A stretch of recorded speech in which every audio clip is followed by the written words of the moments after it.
Hi there, this is week 5 and we have already finished lessons like how to use the simple past tense and the past perfect tenses correctly and how to convert verbs from the active to the passive voice.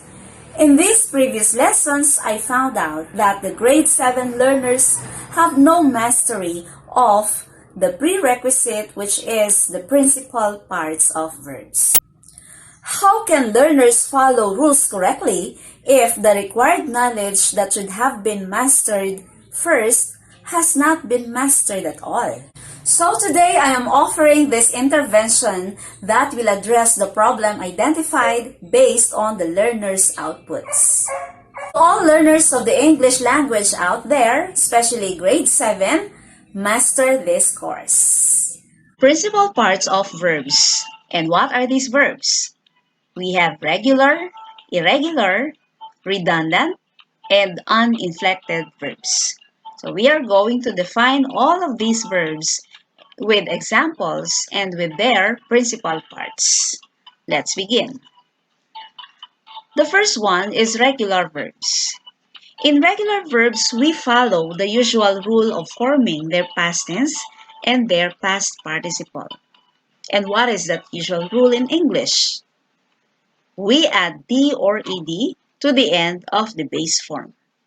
Example of a base form, and it's in the present tense, jump. Past tense, jumped.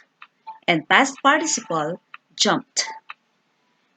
You must pronounce ED correctly here. It sounds like a letter T. So again, jumped. And the past participle, jumped. There you go.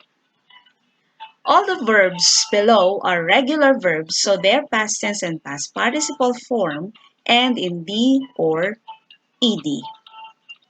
Added, advised, allowed, answered, appeared, applied.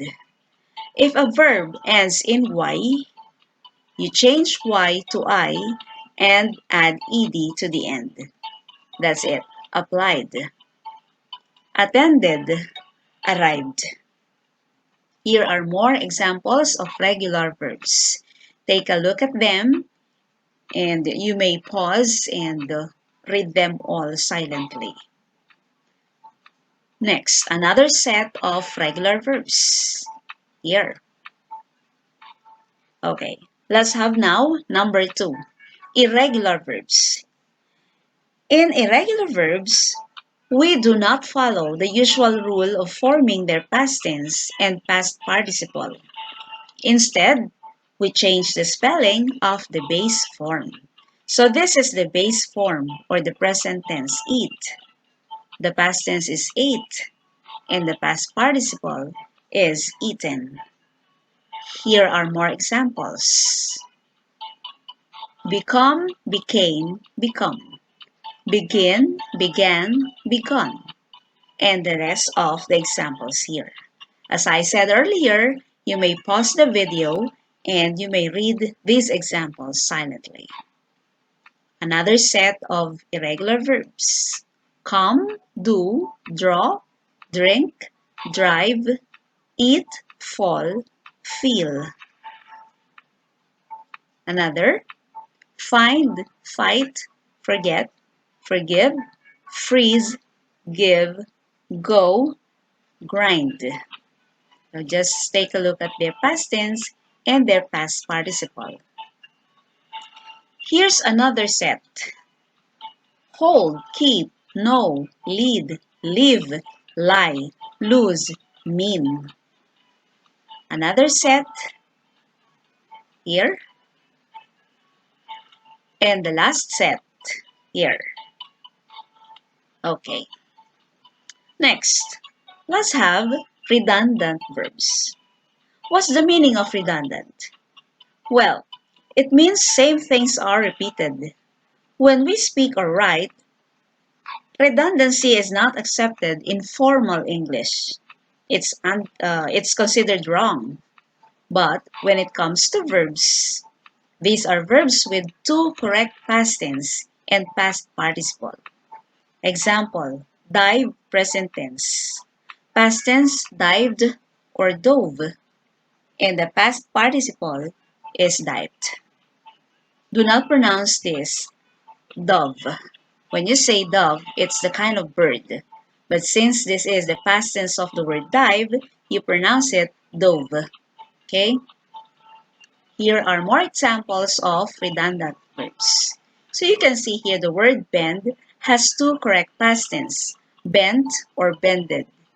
And in the same way, there are two correct past participle, bent and bended.